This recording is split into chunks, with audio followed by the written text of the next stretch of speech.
এই বছর আমাদের প্রথম জামাই ষষ্ঠী, তাই আমরা খুব এক্সাইটেড এই বছর আছি।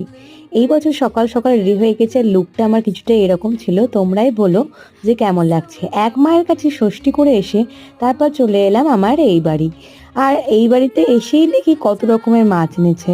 তার আগে বলে রাখি, আমাদের এখানে প্রথম বছর ষষ্ঠীতলায় গিয়েই পুজো করে আসতে হয়। তো মা সেই মতো আমাদেরকে নিয়ে গেছিলাম প্রথম বছর বলে।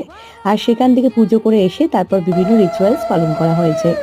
রাত জামাইয়ের সঙ্গে দিদার এরকম হাসি ঠাট্টা চলতেই থাকবে। এবারে আসি দুপুরের মেনুতে। দুপুরের মেনু ছিল এলাহি আয়োজন, ভাত, পোলাও, ডাল, পটল পোস্ত, তারপর পনির, এখানে দই কাতলা, আর এদিকে মাছের মাথা, এদিকে ইলিশ মাছ, চিংড়ি মাছ, ফের খাসির মাংস, চাটনি, পাঁপড়, মিষ্টি, দই, আম, আর বলতে পারছি না বাবা, এদিকে স্পাইট তো রয়েছে। এসব থেকে জামাইয়ের এমনিতেই অবস্থা খারাপ হয়ে গেছে।